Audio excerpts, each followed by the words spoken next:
Good morning, everybody. Today we will discuss about some conceptual question and answers. आज हम some questions, important question light के पढ़ना चाहेंगे जो conceptual questions है. जैसे एक question है what is a monochromatic beam of light? A beam of monochromatic is which having a single wavelength. जिसमें एक वेवलेंथ हो, यानी कि मोनोक्रोमेटिक क्या होती है? मोनोक्रोमेटिक वो होती है जिसके अंदर सिंगल वेवलेंथ रहती है. सिंपल मैनर में ये कह सकते हैं जिसमें सिर्फ एक ही कलर हो या एक ही वेवलेंथ हो. ज़्यादातर हम जैसे विजिबल स्पेक्ट्रम की बात करें जिसमें एक कलर हो, या ब्लू कलर हो, या ग्रीन कलर हो, या येलो कलर हो, या ऑरेंज कलर हो. जैसे कि हम लैब में ज़्यादातर यूज़ करते हैं ऑरेंज कलर, न्यूटन की सोडियम लाइट की न्यूट्रॉनिक बनाने के लिए, तो उसमें हम ऑरेंज कलर यूज़ करते हैं. सेकंड क्वेश्चन आता है what is a path difference. The difference between the optical path of a two rays which are in a constant phase difference with each other reunite at a particular point is known as a path difference. Therefore, delta is the phase difference and L is the path difference between the two lambda, that is delta is equal to 2 pi upon lambda into path difference.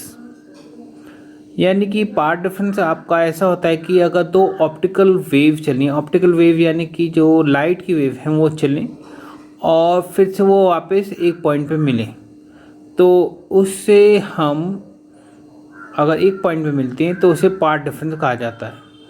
यानी कि the difference between the path of a two rays which are in constant phase difference, यानी इनका constant phase difference है जैसे मैंने बताया आपको, with each other. और reuniting means it is again come back, फिर से ज्वाइन करनी है, मतलब डाइवर्ज हुई, एक रेज गई, एक रे गई, दूसरी भी रेज जाती है और फिर जाकर फिर से मिलती है. इस तरीके से वेव को उसे पाथ डिफरेंस कहते हैं. और अगर उसमें डेल्टा फाई डिफरेंस है और लैम्डा जो है उसका पाथ डिफरेंस है, तो उसे कैसे लिखेंगे? उसे लिखेंगे इस तरीके से, जैसे आप देखेंगे यहाँ path difference delta is equal to 2 pi upon lambda into the path difference. यानी कि फेज डिफरेंस का कांस्टेंट है डेल्टा अगर दे रखा है तो हम पाथ डिफरेंस निकाल सकते हैं. यानी लैम्डा इज़ अ वेवलेंथ और इसका पाथ डिफरेंस दोबारा मिलते हैं, उसे हम इस तरीके से निकाला जाता है. मतलब अगर आप न्यूमेरिकली सॉल्व करना चाहें तो इसका ये फॉर्मूला है. तीसरा क्वेश्चन आता है what is coherent source and how the coherent source of light can be produce. यानी कि आप कोरेंट सोर्स होता क्या है और हम आर्टिफिशियली कैसे प्रोड्यूस करते हैं. भाई, आप कोरेंट सोर्स ऑटोमेटिक या फिर नेचुरली कैसे मिलता है ये आपको मैं कई बार बता चुका हूँ. जैसे स्पिलिंग ऑफ ऑयल या डीजल या पेट्रोल इन अ रेनी सीजन में जैसे आपको नज़र आता है कि ऑयल पड़ा है और उसमें जो है कोरेंट सोर्स बन जाती है और इंटरफेरेंस नज़र आता है. तो इस तरीके से तो हम कह सकते हैं काफ़ी बनते हैं, वो तो आर्टिफिशियल बनते हैं. अब क्वेश्चन यही है कि what are the coherent source क्या होता है और हम आर्टिफिशियली यानी मैन मेड कैसे बना सकते हैं. टू और मोर sources are said to be coherent if the wave originating from them have the same frequency or wavelength and bear a constant phase difference with time. ये ऑलरेडी मैं बता चुका हूँ, दो या दो से ज़्यादा सोर्सेज उनकी अगर ओरिजिनेट होती हैं, एक सबकी फ्रिक्वेंसी सेम हो, वेवलेंथ सेम हो और उसमें कांस्टेंट फेज डिफरेंस हो टाइम के साथ. और आर्टिफिशियली हम इसे किस तरह से प्रोड्यूस कर सकते हैं, जैसे कि यंग डबल स्लिट मेथड से यंग ने जैसे बनाया था, यानी स्लिट्स दो बनती है और उससे हम जैसे मैं यहाँ देखेंगे आप कॉपी में जैसे बना के दिखाता हूँ, या और फ्रेस्नेल बायोप्रिज्म से या माइकलसन एनफेरोमीटर से. ये यंग का स्लिट जो है ये आपको बुक में दिखाते हैं. यहाँ आप देखेंगे कि यंग का एक्सपेरिमेंट है, यहाँ लाइट सोर्स जनरेट होती है, पैरेलल में से एक स्लिट है यहाँ पैरेलल बीम आती है और ये 2 स्लिट्स में डिवाइड होती है और यहाँ पर आपको जो है डार्क और ब्राइट फ्रिंज मिलेंगी। इस तरीके से ये यंग का है। फ्रेस्नेल बाय प्रिज्म का जो है इस तरीके से देखेंगे। यहाँ आप देखेंगे कि ये सिंगल सोर्स है। इस सोर्स से यहाँ आपका सोर्स से आपका इंटरफ्रेंस हो रहा है, तो आपकी यहाँ पर 2 वर्चुअल आपकी कोरेंट सोर्स बन जाती हैं और यहाँ इंटरफ्रेंस होकर के यहाँ आपको वेव मिलती है। तो ये तो हुआ फ्रेस्नेल बाय प्रिज्म का।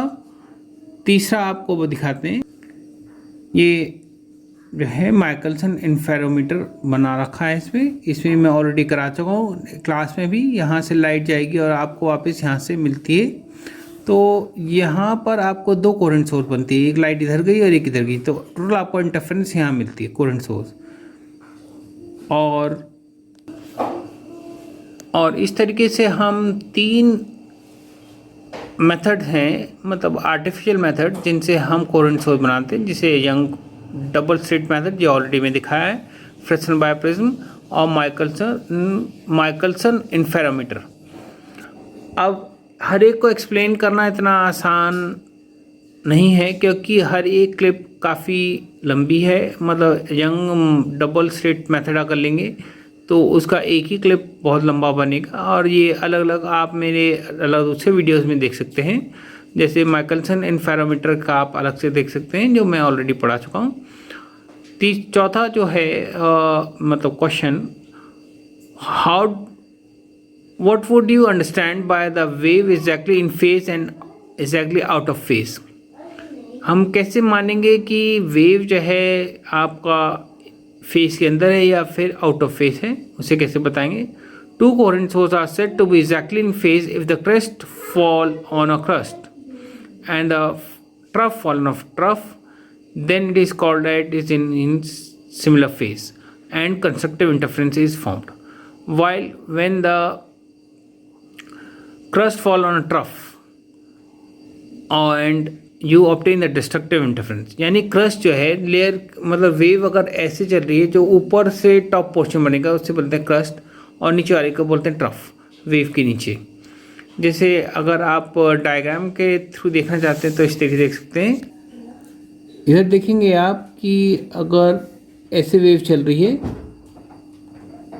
और दूसरी वेव भी यहीं से चल रही है, जैसे crust fall on a crust and trough fall on trough, तो जब ये एग्जैक्टली इसके ऊपर गिरेगी तो आप देखेंगे जो वेव आएगी वो एम्पलीट्यूड उसका बढ़ जाएगा।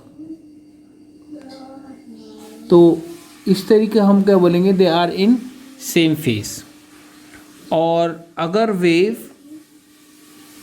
जो है आउट ऑफ फेज चलती है, यानी क्रस्ट फॉल ऑन ट्रफ, एक वेव ऐसे चलती है और दूसरी वेव एक्जैक्टली उसके अपोजिट चलती है, तो व्हेन इट्स फॉल तो आपको क्या मिलेगी, डिस्ट्रक्टिव इंटरफेरेंस मिलेगी। तो क्रस्ट फॉल ऑन ट्रफ,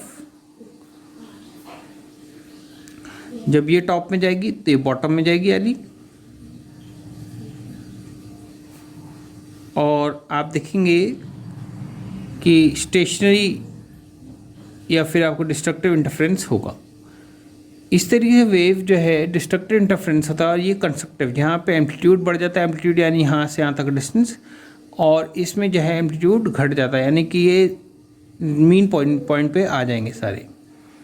आगे देखेंगे, another question is how does the interference pattern differ by the reflecting in this film is differ from that by the refraction।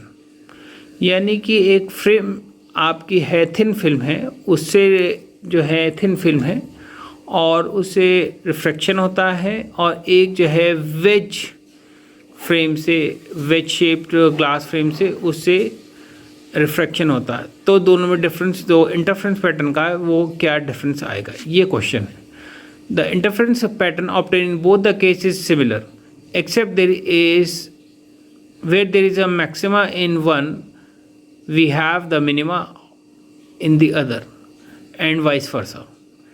It means कि जहाँ पर आपको इंटरफेरेंस मिल रहा है, जहाँ पे सिंपली थिन फिल्म से अगर जो रिफ्रैक्शन बनाएंगे आप, तो जहाँ उसका मैक्सिमा आएगा स्क्रीन पे अगर वेव चलती है, जैसे कॉपी में देख सकते हैं। जैसे आप यहाँ आप देखेंगे, सपोज़ यहाँ ये डार्क पोर्शन से आपका ए पॉइंट पे आपको जो है अगर डिस्ट्रक्टेड इंटरफ्रेंस मिल रही है थिन फिल्म में, तो अगर ऐसे ही पैटर्न रहे और वेज शेप का आप स्क्रीन पे ऑब्टेन करें, तो ए पे जहाँ पे डिस्ट्रक्टिव मिल रही है वहाँ पे आपको क्या मिलेगा, मैक्सिमा मिलेगा, यानी ब्राइट फ्रिंज मिलेगी। ये उसका डिफरेंस है।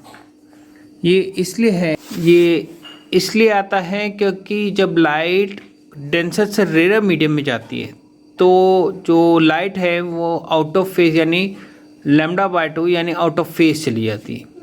इसीलिए जो जहाँ पे ग्लास है, ग्लास से इंटरफ्रेंस होकर के आपको रिफ्रैक्शन होकर के इंटरफ्रेंस मिल रहा है, तो आपका पैटर्न तो सेम मिल रहा है, मगर जहाँ मैक्सिमा है वहाँ मिनिमा आएगा, जहाँ मिनिमा है वहाँ मैक्सिमा आएगा। यहाँ आप देखेंगे जैसे ये आपका जहाँ डार्क है यानी वो डार्क फ्रिंज है और white fringe is a bright fringe. तो जैसे आप देखेंगे यहाँ पर जहाँ डार्क है जो ग्लास आएगी उसका ठीक उल्टा होगा, यानी यहाँ पर ब्राइट होगी और जहाँ डार्क है वहाँ पे ब्राइट हो जाएगी। इस तरीके से इंटरफ्रेंस जो है उसका डिफर आएगा और हम देखेंगे। और आज के लिए हम इतने ही कॉन्सेप्चुअल क्वेश्चन करेंगे। Kindly subscribe, share and press the bell icon button so that you get my videos in Hindi and English to understand physics clearly. आप मेरे चैनल सब्सक्राइब करते रहें, शेयर करें और बेल आइकन को प्रेस करें जिससे कि आसान भाषा में समझने वाले वीडियो आपको मिलते रहें। थैंक